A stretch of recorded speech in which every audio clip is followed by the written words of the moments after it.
Hello all, welcome to this lecture on k nearest neighbors implementation in R. In this lecture what we are going to do is to introduce you to a case study which we use as a means to explain how to implement this KNN algorithm in R. We will start with the problem statement of the case study and we will show how to solve this case study using R.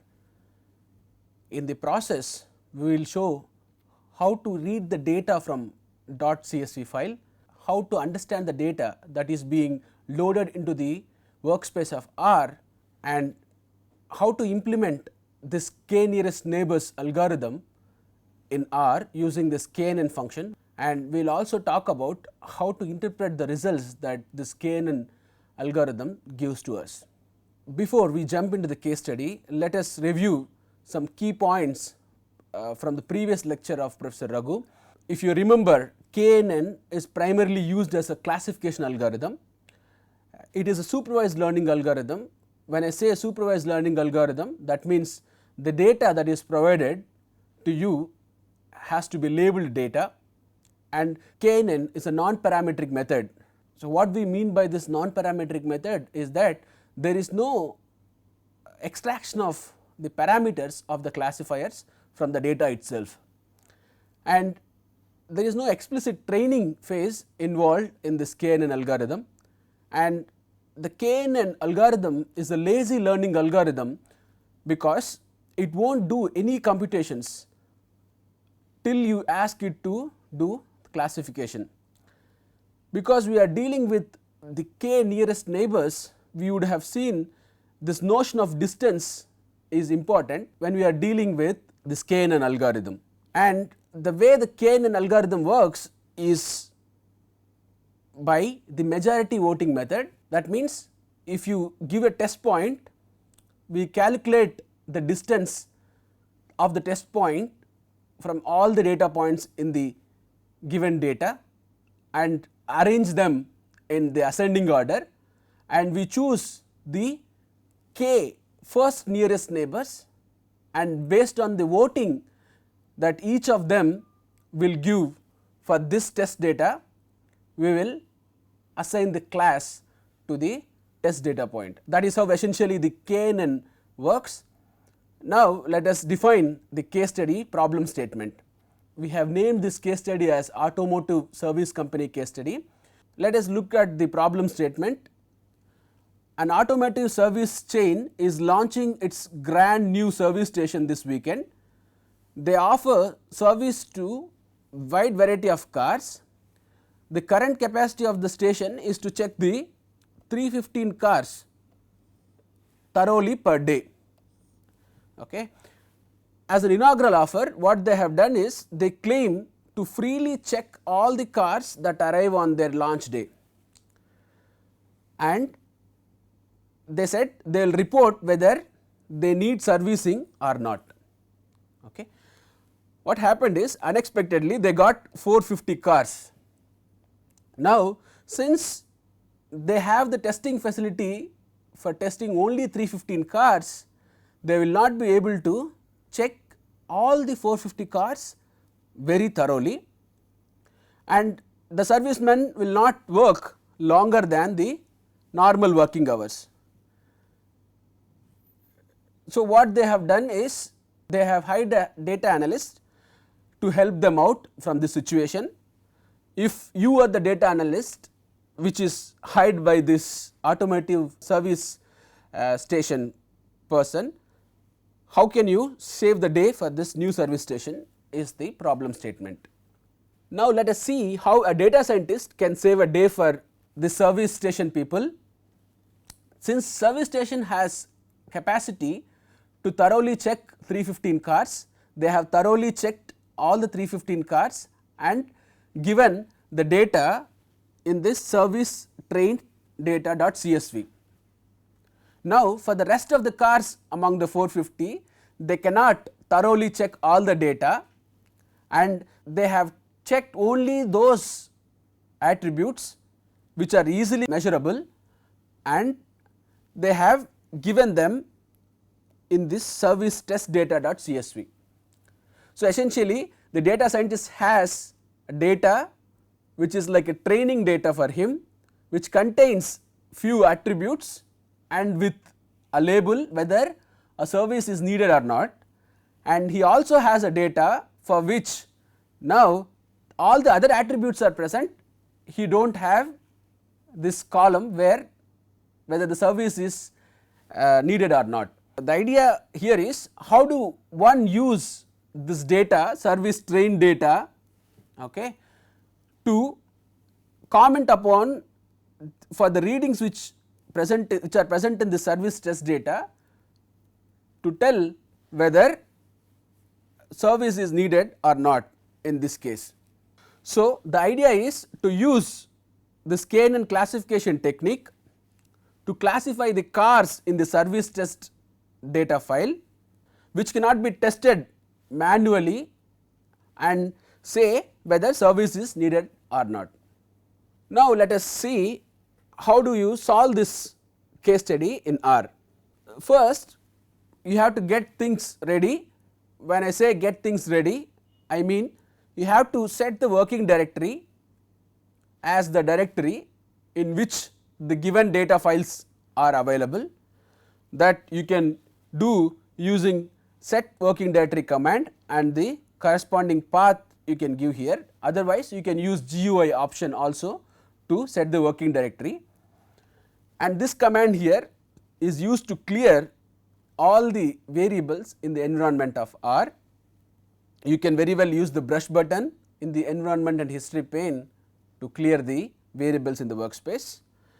And another important thing one has to do is, for this KNN implementation we need two external packages which are caret and class. One has to install this caret and class packages if they have not installed it already.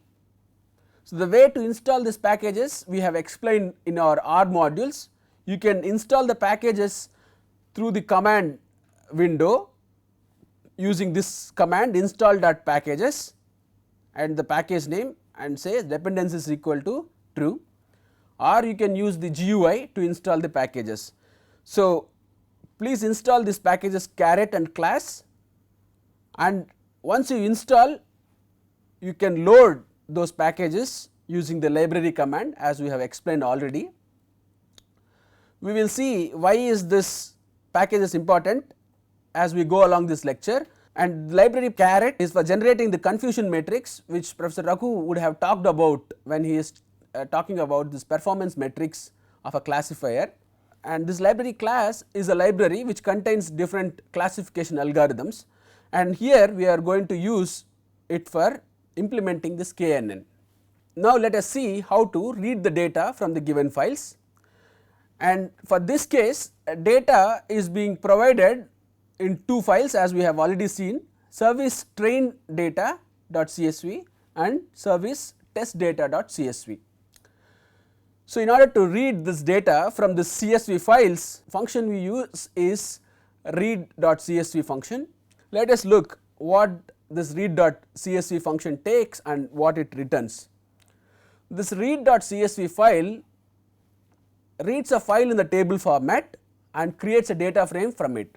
The syntax for this read.csv function is as follows: read.csv, the file name and the row names. Let us look at what this input arguments file and row.names means.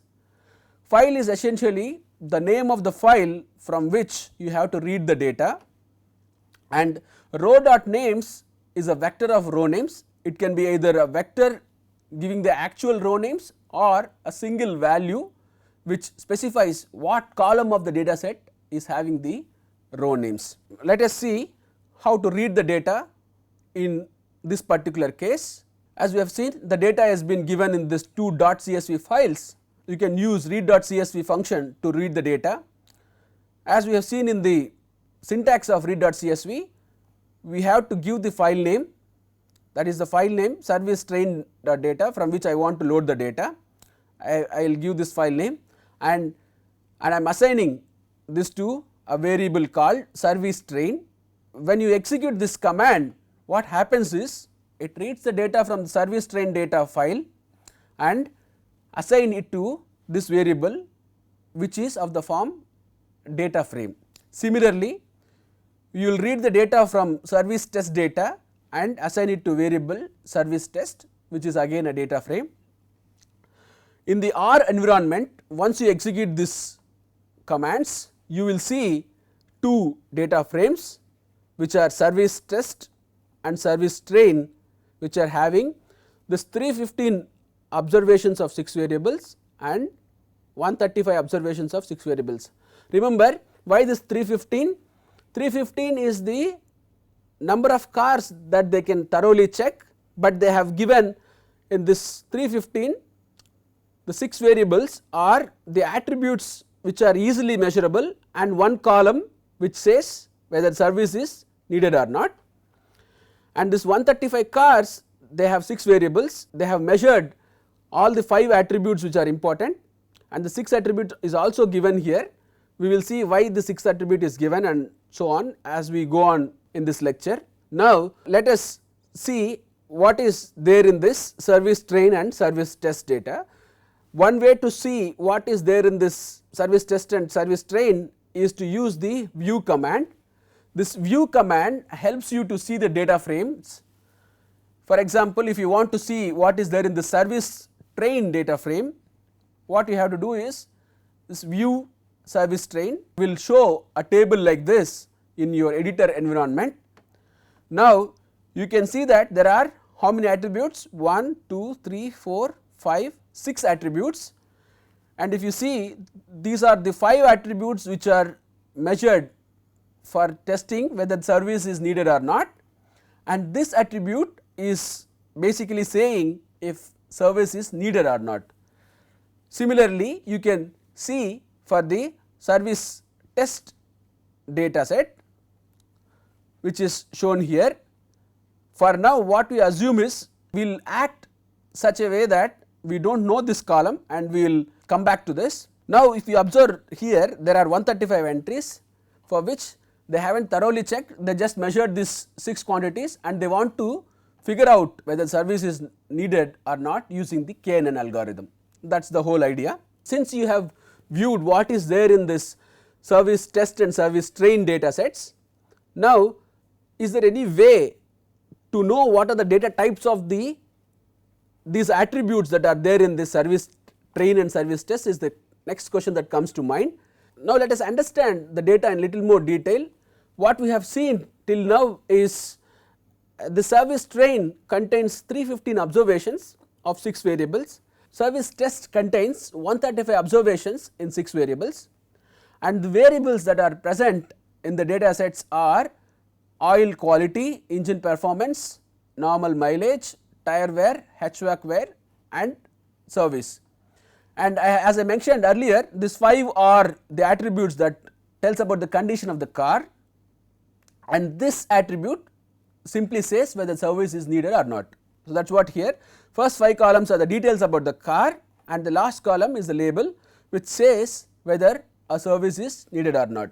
Now, let us ask this question, what are the data types of each of these attributes? How one get the data types of the attributes that are there in the data? So, since we have understood the data now, let us look at what is the structure of the data. When we say a structure of data, what do we mean by that is, in the data set you have what are the variables that are there and what are their data types. So, the way you get the structure of data in R is using this structure function. What does this structure function do? Structure function compactly display the internal structure of an R object. The syntax for this structure function is as follows. The structure function takes one input argument which is an object. What is this object? This object is essentially any R object about which you want to have some information. Now, let us see the structure of 2 data frames what we have read from the 2 .csv files. You can see the structure of the service train data frame here. If you execute this command structure of service train, what it gives is the following information, which says service train is a data frame which contains 315 observations of 6 variables, and the variables are oil quality, engine performance and so on, and they will say the data type of all these 5 attributes is numeric, and the last attribute service is a factor with 2 levels. That means, we have yes or no in this attribute, and this 1, 2 represents each entry. For example, 1 corresponds to no and 2 corresponds to yes and so on. Let us use the structure command on the service test data and see what it has. This is the output you see when you execute this command here. It says the service test is also a data frame which contains 135 observations in 6 variables. These are the variables that are available. The first 5 variables are numeric type variables, and the service variable is a factor with 2 levels which contains yes or no. Since we have seen the structure of the data, let us ask this question: is there any way that I will get a summary of the data which I have read? The answer is yes, you can get. The summary of data is obtained by the summary function. Essentially what it does is it invokes particular methods depending upon the class of the argument that goes along with this summary function. For example, summary function gives a 5-point summary for numeric attributes in the data. Syntax for the summary function is as follows: the summary function takes one argument which is an object. This object is any R object about which you want to get some information. Let us use the summary function on our data frames which we have loaded and see what the results are. So, when you execute this command summary of service train, you will get the details about all the numeric variables which is our 5-point summaries including mean, and for the service variable which is a categorical variable, it gives how many no's are there in that particular attribute and how many yes values are there in that particular attribute. You can use the same summary on service test, and you can see that it will return you the 5-point summary for all the numeric variables, and it will return you the number of no values and yes values in the service test. Let us keep this number in mind. We have 99 no values and 36 yes values in the service test. As I said earlier, we are going to act in such a way that we do not know the true yes and no values, and we use KNN to predict which of them are yes and which of them are no. Now, let us do the important task as far as this lecture is concerned, which is implementation of k nearest neighbors in R. As I said earlier, the function which you use to implement this k nearest neighbors is KNN function. This KNN function takes several arguments, but I have listed few which are very important as far as this course is concerned. The arguments it takes are train, test, CL and K. Let us see what each of this mean. Train is essentially a matrix or a data frame of the training set cases. That means you need to give all the data. In this case, this is our service train data frame, and this test is a matrix or a data frame for the test set cases. In this case, what would be our test matrix or a data frame? This will be our service test data frame. This CL is a factor of true classifications of a training set, and this K is the important parameter, which is the number of neighbors that are needed to be considered while you do this algorithm, which works on this majority voting criteria. Now, let us implement this KNN on our data. How do you do that?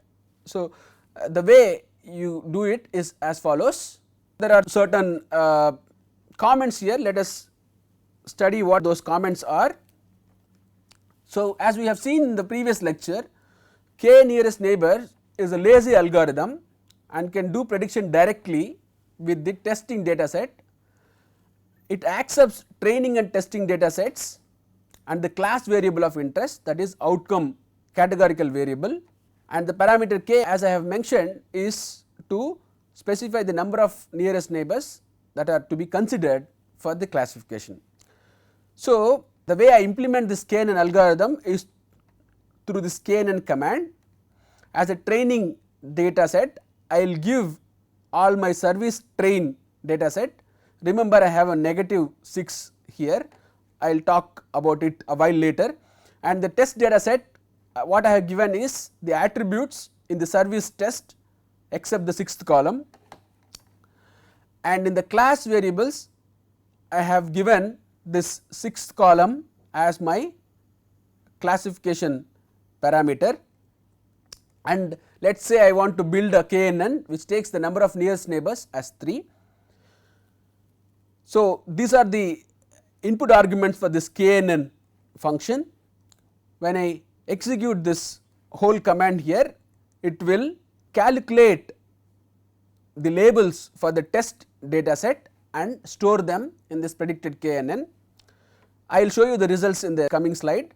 Meanwhile, let us interpret the service train, a square bracket and -6 means this, if you remember, since service train is a data frame, from our data frames lectures, the statement here means that in the service train data frame, take all the rows and exclude column 6, that is what it says. This command here gives information in service train except the last column. Similarly, this command here gives the information in the service test except the last column, and service train $symbol service gives the last column of the training data as a classification factor for the algorithm. Once you give all these parameters, execute this, the KNN will classify the test data points and then store the labels in this predicted KNN. Let us look at the results and what this predicted KNN contains. So, as we have seen in the earlier slide, predicted KNN is the output from the algorithm which has a categorical variable yes or no, indicating whether the service is needed or not for each case in the test data. When you print this predicted KNN, this is the output you see. It essentially says in this 135 values you have, first car no service is needed and second car no service is needed, and for the 23rd car service is needed, and so on. So, that is what this KNN algorithm does, and you have actually finished your job of classifying the test cars as whether the service is needed or not. When you do not have this luxury of knowing the true value, this is where you stop, but in our case what happened is we already have the true values whether service is needed or not for this data set what we have. Now, when you have this luxury of knowing the true classes, you can generate what is called confusion matrix and see how well your classifier is performing. So, there are two ways of generating this confusion matrix. One, you can generate the confusion matrix manually. The other way is to use this caret package which can generate confusion matrix and along with it a lot of other parameters what Professor Raghu has talked about in his performance matrix lecture. Let us see how to generate this confusion matrix manually. So, this predicted KNN is the labels that is being predicted using the KNN algorithm, and when you observe this command here, this is the last column of the service test data frame which says the true labels of whether the service is needed or not. When I do the table, it generates a contingency table and it stores the result in this confusion matrix. When I print this confusion matrix, the result what I see is as follows. This is the predicted no and yes, and these are the true no and yes. Recall that we have seen in our test data service is not needed for 99 cars and service is needed for 36 cars. This KNN has exactly predicted all of them correctly. This is what is confusion matrix, what we have seen. This is the way you generate the confusion matrix manually. Once you have this confusion matrix, you can calculate the accuracy, right. So, how do you calculate the accuracy? The formula of accuracy is given in Professor Raghu's performance metrics lecture. Essentially, I am taking the diagonal elements, that is the correctly predicted values, divided by the total number of entries in the service test. When you divide that, you will get the accuracy as 99 plus 36 is 135, and the n row of service test is also 135. This command here, diag of confusion matrix, take these elements 99 and 36, and this sum command will sum them up, and when you divide that with the number of rows in the service test, that is 135 by 135, you will get the value of KNN accuracy as 1. Since this KNN is managed to predict all the no cases as correctly as no and all the yes cases correctly as yes, your accuracy is 1. This is how you generate the confusion matrix manually. Now, let us see how to generate this confusion matrix using the caret package and the command confusion matrix. So, the command to generate confusion matrix which is there in this caret package is confusion matrix, and the input arguments that you need to give are the predicted labels and the true labels. When you pass these two arguments, this is the confusion matrix that is generated. Along with confusion matrix, it will generate whole lot of other parameters. We have already calculated accuracy manually, we have seen that that is 1. You can also compare now, the confusion matrix function is also giving this accuracy as 1. Along with this confusion matrix, we will also get a lot of parameters such as sensitivity, specificity, etc. So, the reason why you have sensitivity is equal to 1 and specificity equal to 1 in this case is because all the positive classes are correctly classified, all the negative classes are also correctly classified. That is the reason why you have the ideal values of 1 and 1 for the sensitivity and specificity. So, and the balanced accuracy is again sensitivity plus specificity by 2, which is 2 by 2, it is 1. So, this is how one can implement this KNN algorithm in R. In summary, what we have seen in this lecture is how to read the .csv files, how to use the structure and summary functions to know the data types and the summary of R objects, and how to implement this k nearest neighbors algorithm, which is a supervised learning algorithm which needs labeled data, and we have also seen how to implement this k nearest neighbors algorithm in R using this KNN function. So, with this we end this tutorial session on how to implement KNN algorithm in R. In the next lecture, Professor Raghu will talk about this k-means clustering algorithm, after which I will come back with a case study on how to implement k-means clustering. Thank you.